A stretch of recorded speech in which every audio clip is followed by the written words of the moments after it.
Hello everyone, welcome back to the channel. I am Mad Capper, and this is another video on Raid Shadow Legends. And finally, another in our series of I Built Them, so you don't have to. We are going to be doing a back-to-back double feature, a grindhouse feature if you will, starring two different poisoners in the same team with the same runs. But we're going to be two different videos so that we can talk specifically about that champ in each of the videos. And this all stemmed from the fact that Venomage was one of the champions I pulled on Twitch. We have a standing rule. If we get a level 5 hype train, I pull a champion, next epic I get, so long as I haven't already done a video on them, I will do a video on them. Venomage was that, which is pretty cool because I want to do a video on her anyway. Also, Toragi.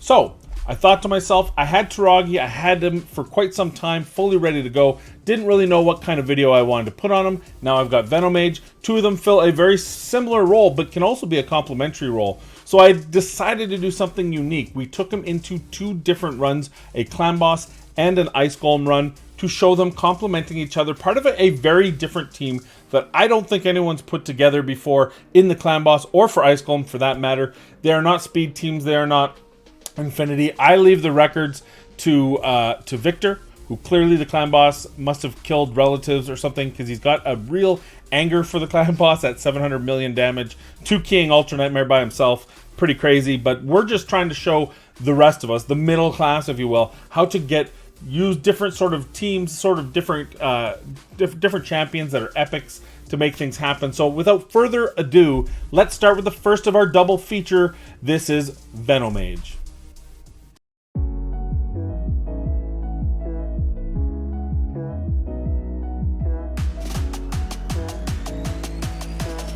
Flesh Melter Venom attacks all enemies, has a 75% bookable to 100% chance of placing a 100% heal reduction debuff for 3 turns, and placing 2 5% poison debuffs for 2 turns.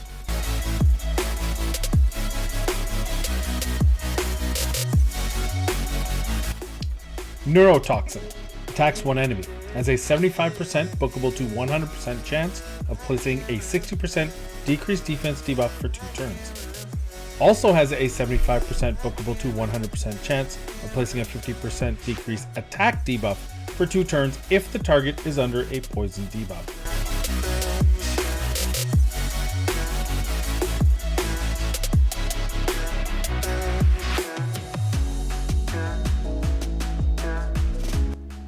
Toxicity attacks one enemy 2 times. Decreases the target's max HP by 75% of the damage inflicted if they are under a heal reduction debuff. Each hit has a 35% chance of activating up to 2 poison debuffs on the target. Pain Ride passive. Enemies under heal reduction debuffs inflict 15% less damage.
There we go. Pretty easy, pretty steady go. I did run the rapid battles, of course, to get the 2. Why not? I guess. Hey, look at that HP. Probably a crap one. I'll sell later. Definitely selling that one right away. But there you go. You take a look at Venom. 3.6 million damage. obviously, she's the star of the show, but this team works out really well. Again, an all-epic team. Yeah, 349. We are not looking for blazing results. We're not looking for speed runs here. We're looking for ways to get through Ice Golem, and this did the trick with our star of the show, Venomage. All right, now it is time to take a look at the Clan Boss run. Here it is. It's a different team. You've probably never seen it before. You'll probably never see it again. But if you need this sort of team to get you through Ultra Nightmare or even Nightmare Clan Boss, you can do that. And I'm going to show you how. Before we go any further, I'm going to head over to the Deadwood Jedi Clan Boss calculator to show you what's going on here. And this thing, by the way, deadwoodjedi.com, if you can't figure out that this is the place you need to be for all your needs when it comes to the Clan Boss, then you have been fooled. But you take a look here, you can punch in the speeds. We'll talk more about the speeds after the run, but I just wanted to show you this so that you can put this through. And the best thing is this is based off of this right here. Make sure you can see it, the White Whale Lydia with Extender. Now, what I had to do, because I wasn't using Lydia, is I had a 4-turn speed increase instead of a 3-turn with Lydia, of course, putting Frostbringer in. So I brought in 2 extenders also on a 4-turn. And as long as you get them through, it works the same way. As you can see, some slight differences in speeds. I had to bring Hope down to 250, and then we brought thank gosh we were able to put Flesh Terror down even further, down to I think 236 instead of 254 because he's an 89 base speed. But we were able to get it work more or less with this. But this is the best thing. You can take this calculator, plug in your champions, play with the speeds until you figure out what works for you. And as we said, you look here, and then by turn 11, they're in full 2-to-1. It does take 11 turns. Maybe smarter people than me would be able to get that down to like a 6-turn or whatever, 7-turn. But with this, full auto. So why don't we show you? We're gonna run the run, and then we're gonna talk about the champion. The Grindhouse double feature. We're going to talk about 2 champions after this, but we'll talk about the champions and we'll talk about how this run is set up. So let's just watch that Clan Boss run now.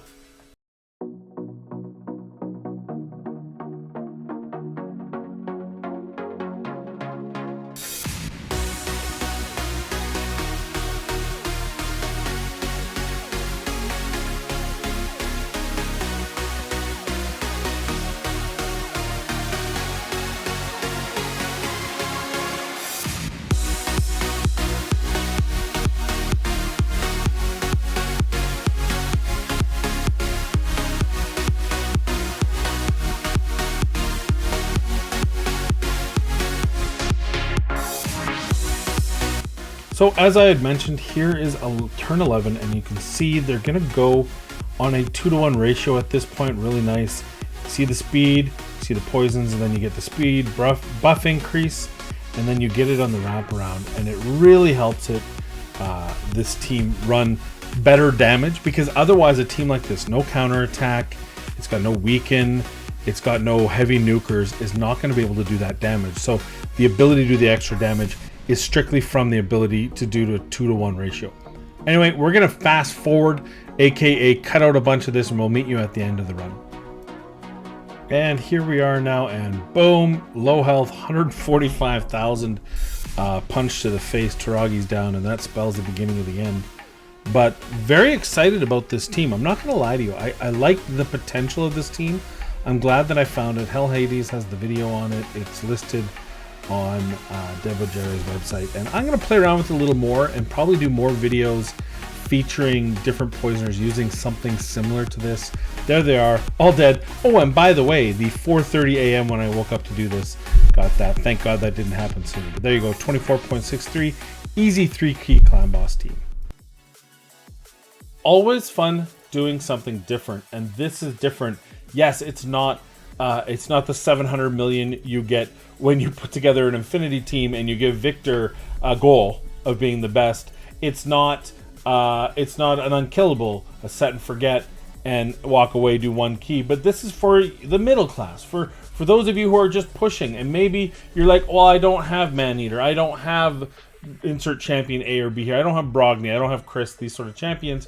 Well, here's an all magic affinity, all epic team. all champions, at least for the support champions, that you would never, in my opinion, think about putting into the clan boss, but when you put them together, it works for a 2-to-1 comp, and then it's just insert your poisoners here, keeping in mind that this is the baseline. 3 key Ultra Nightmare baseline. You could take this, you could put in a Draco and lock in those speeds. You could put in, try a Eurogrim. He puts up, hey, he gets hit, he puts up poisons, very similar to Toragi, with a much better survivable mechanism on his side too. So keep in mind, you can use legendary champions in here.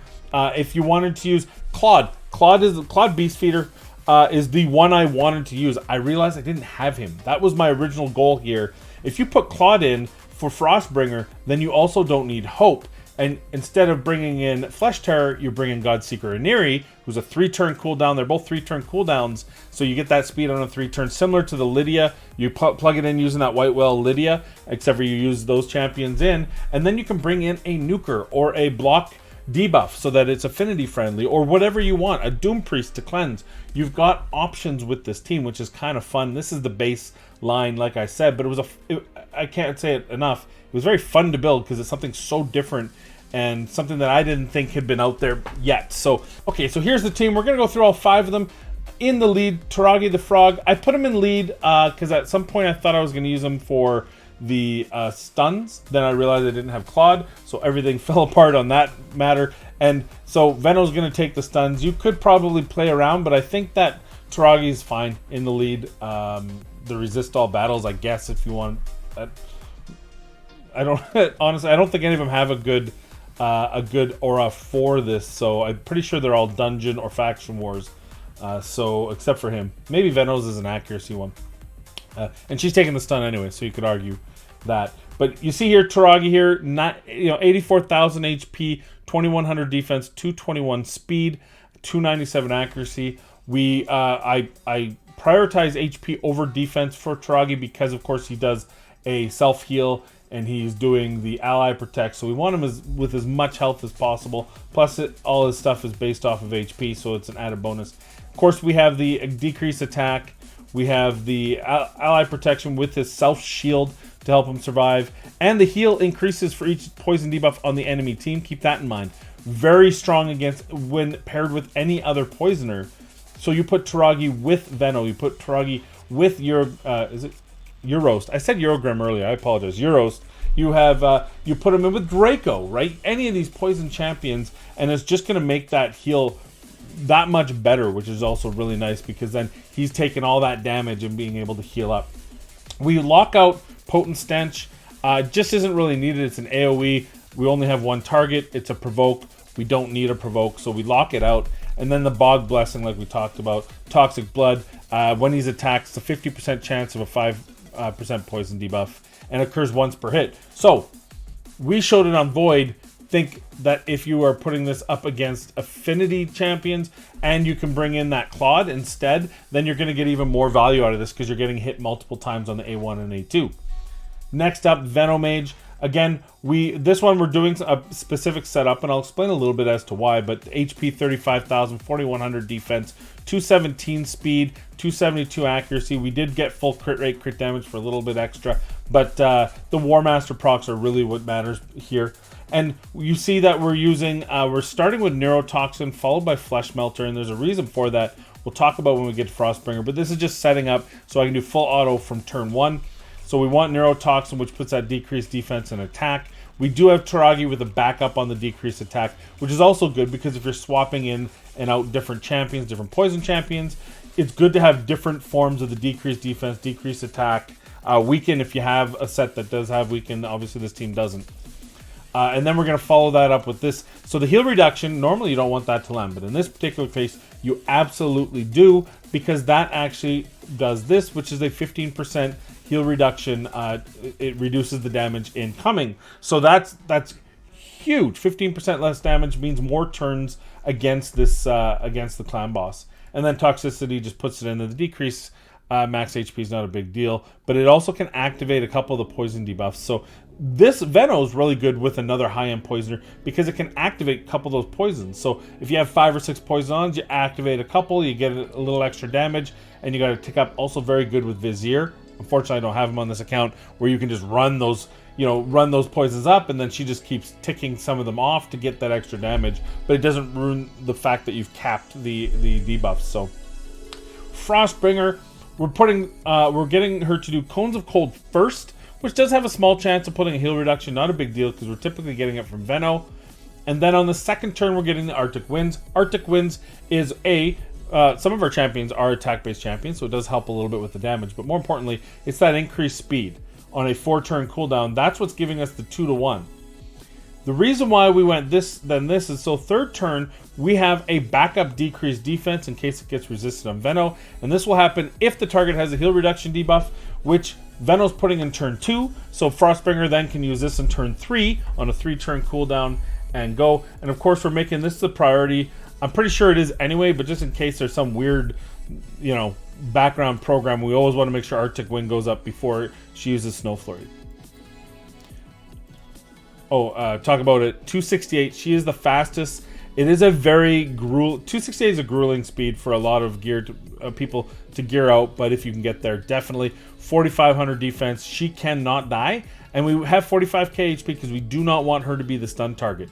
The bottom 3 cannot be the stun target, or it'll mess up everything unless you have a block/cleanse on your team, which in this particular setup we don't. 240 accuracy just for that A2. If you're not worried about this, you could definitely, if you have to sacrifice something on Frostbringer, sacrifice the accuracy. You don't need it. It's a nice to have if you need that defense down. The good thing is if you need this defense down, it's available to you. So if I didn't have Veno placing that, if I had a different champion, say an Aethar, and I needed that defense down, then you give her accuracy, but you could sacrifice it if you already have that defense down, just to make sure you get that survivability and the speed. Hope is our big shield lady. She is 101, almost 102,000 HP, 1,700 defense, 250 speed, the second fastest on the team. She doesn't need accuracy, she doesn't need resist. If we can get extra crit rate, crit damage, that's nice, but that's not what we're building her out for. We are building her out for Hearten, but you notice we need to make this go first so that she's using her Hearten, which increases as well as puts the shield out after Frostbringer puts the Arctic Winds. So speed up, extend. And then we're getting rid of Holy Storm, only because I don't think it's needed. Arguably, you could say you could keep Holy Storm out and just make sure Hearten is priority 1. And it should work that way, just making sure. But because of the 5, this is a 3-turn and this has a 4-turn cooldown, for the purposes of building out in Deadwood Jedis, I put them both at 4-turn, just so it wouldn't mess up, because you can't do, you can do priority. So you can't switch priority. I guess I didn't need to do that, but whatever. We decided, it's a mythical friend of mine, my imaginary friend. I just didn't bother using Holy Storm. You could, like I said, make Hearten your priority and you'll be fine just there. And then finally, Flesh Terror. His base speed 89 is tough, but 236 speed, 41k HP, 3909 defense. And here you're starting him with Multiply Misery so that this War Leader will be priority 1 and it'll go second. And again, so you have a case where you have Frostbringer going, putting up the speed on the second turn. Then you have Hope going, extending that and putting up her shields. Then you have Flesh Terror going in, extending the shields and extending the attack up and the speed up yet again. So you got that 2 turns extend, and that's how this eventually sinks into a 2-to-1 team. And that's the team. So the last thing to do is to take a look at our individual champions. Depending on which video you're in, we might see Veno, we might see Toragi. We'll find out in a second here. Champion 1 of our Grindhouse double feature is Venomage. We have Venomage. She's the only one. We have her in lifesteal. All the rest of the champions in that clan boss run are in stalwart gear to reduce damage incoming.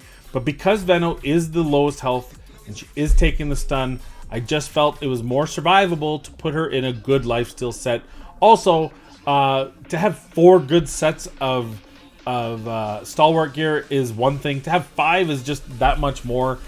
So this gave me a chance to use some of my better gear that I have in lifesteal, which is really a dead set for me anyway. So just made the requirements on the other 4 a little bit easier to get to and still be able to do some stuff with. As you can see here, lifesteal with crit damage, just to give that extra, hey, anything. This is the only champion we had at full crit rate. This is our damage dealer, so I thought, why not? Let's do what we can. Skills fully booked out, of course. Masteries, you can see the masteries here. We do not need sniper because everything's 100% when booked. We do need War Master. That's a huge part of the overall damage. And we're getting a chance to extend those poisons. The longer you can get those poisons on the boss, the more damage you're going to do, quite obviously. So away you go. Also, very good because the detonation only detonates 1 turn of the poison. So if you can extend that, and then she's using her A1 and chance of detonating, you're not removing the poison completely off. You're just kind of ticking it down by 1, so you're still going to get that poison on the clan boss turn. So just food for thought is there as well. And yeah, so that's Venomage. Now let's go to my final thoughts on Venomage. My final thoughts on Venomage, I really like Venomage, especially in dungeons. In those level 21 to 25 dungeons, a lot of people are struggling because they don't have that sustain plus nuking ability.